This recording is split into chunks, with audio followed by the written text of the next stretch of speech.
Imagine acordar com um sonho que perturba a sua alma. Um sonho tão estranho, tão vívido, que parece carregar um aviso, algo grande, algo que ninguém consegue entender. Agora, imagine ser o homem mais poderoso da Terra e não ter respostas. O palácio inteiro se agita, mas ninguém sabe o que dizer. O trono treme em busca de explicações.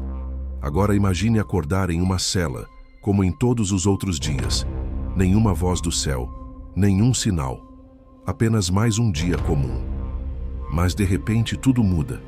As portas se abrem, os guardas te chamam e mandam você se barbear e se trocar. E antes que perceba, você está diante do rei mais poderoso da terra, o faraó do Egito. Em poucas horas, você passa de prisioneiro a governador, de acusado a exaltado, de esquecido a instrumento da providência de Deus. Uma reviravolta tão absurda que só pode ter vindo dos céus. Esse é o Deus que muda destinos num piscar de olhos. Gênesis, capítulo 41. 2 anos depois, o faraó teve um sonho. Ele estava em pé junto ao rio Nilo, quando viu saírem do rio 7 vacas bonitas e gordas que pastavam entre os juncos. Logo depois, saíram do rio outras 7 vacas, feias e magras, que pararam junto às primeiras na margem do rio. E as vacas feias e magras devoraram as 7 vacas bonitas e gordas. Então, o faraó acordou. Ele voltou a dormir e teve outro sonho. Viu 7 espigas de trigo cheias e boas, que saíam de um mesmo pé. Depois delas, brotaram outras 7 espigas mirradas e queimadas pelo vento oriental. As espigas mirradas engoliram as 7 espigas grandes e cheias. O faraó acordou e percebeu que era um sonho. Pela manhã, seu espírito ficou perturbado. Então, mandou chamar todos os magos e sábios do Egito. Contou a eles os seus sonhos, mas ninguém foi capaz de interpretá-los para ele. Então o chefe dos copeiros disse ao faraó: "Hoje me lembro das minhas faltas. Quando o faraó estava irado com seus servos, mandou-me prender junto com o chefe dos padeiros na casa do comandante da guarda. Certa noite ambos tivemos um sonho, cada um com um significado diferente. Havia conosco um jovem hebreu, servo do comandante da guarda. Contamos nossos sonhos a ele, e ele nos deu a interpretação de cada um conforme seu sonho. E aconteceu exatamente como ele disse. Eu fui restaurado ao meu cargo, e o outro foi enforcado." Então, o faraó mandou chamar José. Ele foi trazido às pressas da prisão. Depois de se barbear, trocar de roupa e se apresentar ao faraó, este lhe disse: "Tive um sonho, e ninguém consegue interpretá-lo. Mas ouvi dizer que quando você ouve um sonho, pode explicá-lo." José respondeu ao faraó: "Isso não depende de mim. Deus dará uma resposta favorável ao faraó." Então, o faraó contou a José: "Em meu sonho, eu estava em pé à beira do rio Nilo, e do rio saíram 7 vacas gordas e bonitas que pastavam entre os juncos. Depois, saíram outras 7 vacas, muito feias e magras, como nunca vi antes no Egito. E as vacas magras e feias devoraram as primeiras 7 vacas gordas. Mesmo depois de as terem devorado, não pareciam diferentes, continuavam tão feias quanto antes. Então acordei. Depois tive outro sonho. Vi 7 espigas cheias e boas, saindo de um mesmo pé. Em seguida, brotaram 7 espigas secas, mirradas e queimadas pelo vento oriental. As espigas mirradas engoliram as 7 espigas boas. Contei isso aos magos, mas ninguém conseguiu me dar uma explicação. Então José disse ao faraó: "O sonho do faraó é apenas um. Deus revelou ao faraó o que está para acontecer. As 7 vacas boas são 7 anos. As 7 espigas boas também são 7 anos. É um único sonho. As 7 vacas magras e feias que subiram depois são 7 anos. E também as 7 espigas mirradas e queimadas são 7 anos de fome. É como eu disse ao faraó. Deus mostrou o que está para acontecer. Haverá 7 anos de muita fartura em toda a terra do Egito. Depois virão 7 anos de fome, e toda a fartura será esquecida na terra do Egito, porque a fome será tão severa que destruirá a terra. A abundância anterior não será lembrada, por causa da gravidade da fome que virá. O sonho foi dado 2 vezes ao faraó, porque a coisa é determinada por Deus, e Deus vai realizá-la em breve. Portanto, procure agora um homem sábio e inteligente, e o coloque sobre a terra do Egito. O faraó deve estabelecer supervisores sobre a terra e tomar a 5ª parte da colheita durante os 7 anos de fartura. Eles deverão ajuntar toda a produção desses anos bons que virão, armazenar o trigo sob o controle do faraó e guardá-lo nas cidades. Este alimento servirá de reserva para os 7 anos de fome que virão sobre a terra do Egito, para que o povo não pereça de fome. Essa proposta agradou ao faraó e a todos os seus oficiais. Então, o faraó perguntou aos seus oficiais: será que encontraremos alguém como este homem em quem está o Espírito de Deus? E o faraó disse a José: uma vez que Deus lhe revelou tudo isso, ninguém é tão sábio e inteligente como você. Você ficará encarregado da minha casa, e todo o meu povo obedecerá às suas ordens. Somente no trono eu serei maior do que você. O faraó continuou: veja, eu o coloco sobre toda a terra do Egito. O faraó tirou do dedo o seu anel sinete, colocou-o no dedo de José, vestiu-o com roupas de linho fino e colocou um colar de ouro em seu pescoço. Mandou que ele fosse conduzido em sua 2ª carruagem, e por onde passava, gritavam: inclinem-se. Assim, o faraó o estabeleceu sobre toda a terra do Egito. O faraó disse a José: eu sou o faraó, mas sem a sua ordem, ninguém levantará a mão ou o pé em toda a terra do Egito. E o faraó deu a José o nome de Zafenate-Paneia e lhe deu por mulher Asenate, filha de Potífera, sacerdote de On. E José passou a governar o Egito. José tinha 30 anos quando se apresentou ao faraó, rei do Egito. Ele saiu da presença do faraó e percorreu toda a terra do Egito. Durante os 7 anos de fartura, a terra produziu abundantemente. José ajuntou todo o excedente desses anos e o armazenou nas cidades, colocando em cada cidade os produtos dos campos ao redor. Assim ele estocou grande quantidade de mantimento, como a areia do mar, tanto que deixou de registrar, pois era impossível medir. Antes dos anos de fome, nasceram 2 filhos a José, que Asenate, filha de Potífera, sacerdote de On, lhe deu. José deu ao primogênito o nome de Manassés, dizendo: Deus me fez esquecer todo o meu sofrimento e toda a casa de meu pai. Ao segundo chamou Efraim, dizendo: Deus me fez prosperar na terra da minha aflição.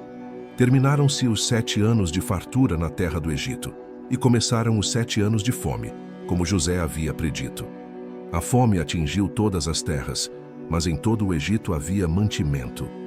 Quando todo o Egito começou a sentir fome, o povo clamou ao faraó por alimento, e ele disse a todos os egípcios: Vão a José e façam o que ele disser.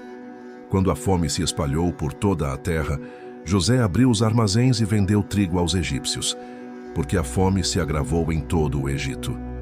De todas as partes da terra vinham ao Egito para comprar trigo de José, porque a fome era severa em toda parte. Agora vamos entender o significado deste capítulo da Bíblia. Gênesis 41 marca um ponto decisivo na narrativa bíblica de José. Depois de anos vivendo no esquecimento, injustamente preso, ele é inesperadamente lembrado e levado à presença do homem mais poderoso do mundo de então, o faraó do Egito. Deus conduz todos os eventos com precisão, e o que parecia ser apenas mais um sonho enigmático se torna o instrumento por meio do qual o Senhor exalta seu servo e inicia um plano de salvação, não apenas para o Egito, mas também para a família de José e, por meio dela, para o plano redentor da humanidade. O capítulo começa com o faraó tendo 2 sonhos misteriosos, perturbadores e de grande significado. Sonhos na tradição bíblica são frequentemente meios pelos quais Deus comunica sua vontade, especialmente quando há eventos de grande importância prestes a acontecer. Neste caso, os sonhos sinalizam um plano divino que irá impactar não apenas o Egito, mas o mundo conhecido. O faraó, incomodado, busca respostas entre os sábios e magos do Egito, mas nenhum consegue interpretar o que ele viu. Isso revela que a verdadeira sabedoria não está nos poderes humanos ou nas religiões da terra, mas vem de Deus e é dada aos seus servos segundo a sua vontade. É nesse momento que o copeiro do rei, que havia sido libertado da prisão, conforme José havia predito anos antes, se lembra de José. A lembrança tardia não é acidental. O tempo de Deus é perfeito. O Senhor havia preparado esse exato momento para revelar seu servo. José, ao ser convocado, não reivindica para si qualquer glória ou sabedoria, mas declara com humildade que a interpretação pertence a Deus. É um momento de profundo contraste com os magos egípcios. Eles falharam com toda a sua sabedoria terrena, enquanto José, com fé simples e confiança no Deus vivo, é usado como canal da revelação divina. A interpretação de José é direta, firme e confiante. Ele não apenas explica os sonhos como sendo previsões de 7 anos de fartura, seguidos por 7 anos de fome, mas também oferece um plano prático de ação. Isso mostra a sabedoria dada por Deus, uma sabedoria que não apenas entende os tempos, mas sabe como agir diante deles. Ao sugerir que se nomeie um homem sábio para administrar os recursos nos anos de fartura, José não está se promovendo. Ele está genuinamente preocupado com o bem da terra e do povo. O faraó, reconhecendo o caráter e a sabedoria do jovem hebreu, o eleva ao segundo posto mais alto do Egito. Essa ascensão não é apenas política, é um testemunho do poder soberano de Deus em exaltar os humildes no tempo certo. José, agora com autoridade, começa a pôr em prática o plano que havia sugerido. Ele organiza a coleta e o armazenamento de mantimentos com tanta eficiência que a quantidade de grãos se torna imensurável. É importante notar que, em tudo isso, ele não se esquece de Deus. Ao nascerem seus filhos, ele os nomeia de forma que reflita a fidelidade do Senhor. Manassés, Deus me fez esquecer, e Efraim, Deus me fez prosperar. Mesmo em terra estrangeira, mesmo longe de sua família, mesmo tendo passado por dor e injustiça, José reconhece que Deus está com ele, sustentando-o e guiando-o. Finalmente, a fome chega como foi predito. E José, obediente e preparado, abre os celeiros. O Egito é salvo. As nações vêm buscar alimento. A influência de José se espalha, e assim Deus começa a preparar o cenário para que, em capítulos posteriores, os irmãos de José venham ao Egito e todo o plano divino de preservação da linhagem messiânica continue avançando. Este capítulo é, acima de tudo, um testemunho do Deus soberano, fiel e presente. Um Deus que governa os sonhos dos reis, que levanta os seus servos do pó, que transforma tragédias em instrumentos de salvação e que, através da fidelidade de um homem, prepara o caminho para o cumprimento de promessas eternas. Gênesis 41 nos mostra de forma clara e poderosa que Deus é soberano sobre todas as coisas. Nada acontece por acaso. Os sonhos do faraó, os anos de fartura, a fome que viria, o esquecimento de José na prisão, tudo isso estava debaixo do controle perfeito de Deus. Mesmo no silêncio aparente, Deus conduz tudo conforme o seu plano soberano.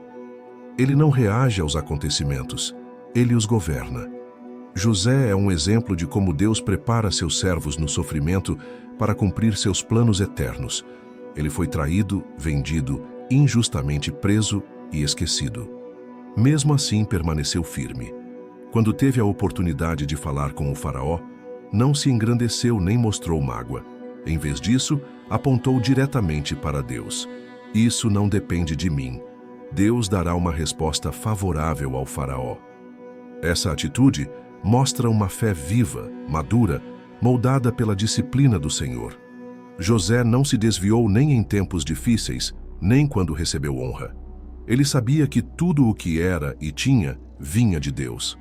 José viveu com humildade diante dos homens e reverência diante de Deus.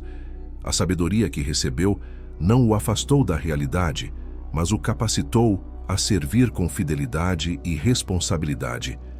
Isso nos ensina que a fé verdadeira não é apenas algo interno, mas se expressa em ações visíveis, úteis e obedientes à palavra de Deus. O conhecimento que vem do Senhor sempre nos move para servir aos outros com integridade e temor. E quando o povo teve fome, foi a José que eles recorreram. Mas o mais impactante é perceber que José aponta para alguém maior, Jesus Cristo. José abriu os celeiros do Egito para alimentar um povo faminto. Cristo, por sua obra perfeita, abriu os céus e oferece a si mesmo como o verdadeiro pão da vida, alimento eterno para todos os que creem. José salvou vidas da fome física. Jesus salva almas da condenação eterna. O caminho de humilhação e exaltação que vemos na vida de José é apenas uma sombra daquilo que Cristo, o verdadeiro Filho amado, cumpriu plenamente. Rejeitado, crucificado e depois exaltado, ele reina para sempre e oferece graça, perdão e vida nova àqueles que o buscam pela fé. Gênesis 41 não é apenas a história de um hebreu que se tornou governador. É o testemunho do Deus que age soberanamente na história para cumprir seus propósitos e preservar seu povo. Se você está passando por tempos difíceis, lembre-se, nada foge do plano soberano de Deus. Mesmo quando não vemos, Ele está conduzindo todas as coisas para o bem dos que o amam e foram chamados segundo o seu propósito. Se você vive dias de fartura, reconheça que tudo o que possui vem do Senhor e use seus recursos com temor, responsabilidade e gratidão como um servo fiel diante do dono de todas as coisas. E se você sente um vazio profundo, uma fome de paz, de sentido e de perdão, saiba que somente em Cristo há resposta. Nele e somente nele, encontramos o verdadeiro alimento da alma. Cristo é suficiente. Ele sustenta, purifica e conduz à vida eterna todos os que nele confiam. Essas aplicações não apenas enriquecem nosso entendimento de Gênesis 41, mas também nos desafiam a viver com temor, fidelidade e esperança, reconhecendo que tudo está sob o domínio gracioso de um Deus que nos chama a confiar, obedecer e glorificá-lo em toda e qualquer circunstância. Em Gênesis 41, somos confrontados com a realidade inegociável da soberania absoluta de Deus. A narrativa não gira em torno de sorte, esforço humano ou coincidências, mas da ação direta de um Deus que governa cada detalhe da história, de acordo com seus propósitos eternos, imutáveis e perfeitos. A jornada de José não é uma história motivacional sobre superação pessoal. É uma demonstração vívida de que o Senhor sustenta, disciplina, molda e exalta os seus servos, não para a glória deles, mas para a glória do seu próprio nome. A Escritura declara com autoridade divina que Deus resiste aos soberbos, mas concede graça aos humildes, e que todas as coisas, sem exceção, cooperam ativamente para o bem dos que foram chamados segundo o seu decreto soberano. Essa é uma verdade firme, não baseada em sentimentos, mas enraizada na vontade eficaz de um Deus que nunca falha. A vida de José é uma prova irrefutável da fidelidade de Deus para com o seu povo. Do poço ao palácio, passando pela escravidão e pela prisão injusta, Deus nunca esteve ausente. Ele estava presente, governando tudo com precisão e sabedoria. José não foi levado ao Egito por acaso, nem esquecido por engano. Cada sofrimento serviu para cumprir os decretos eternos do Senhor. A fidelidade de Deus que sustentou José não foi resposta ao mérito humano, mas expressão do caráter imutável de um Deus que guarda sua aliança até o fim. Toda essa história encontra sua culminação no ponto central da revelação bíblica, Jesus Cristo. José, embora fiel e obediente, foi apenas um tipo, uma sombra do Redentor verdadeiro. Assim como José foi humilhado e, no tempo determinado, exaltado para preservar vidas da fome física, Cristo se humilhou até a morte de cruz e foi exaltado soberanamente para dar vida eterna aos que o Pai lhe deu. José abriu os celeiros do Egito. Cristo oferece o pão vivo que desceu do céu. Em Cristo, temos não apenas alívio temporário, mas perdão completo, paz com Deus e restauração eterna. Ele é o mediador da nova aliança, o Cordeiro Imaculado que remove o pecado, o Rei exaltado que reina soberanamente e o sumo sacerdote que intercede por nós à direita do Pai.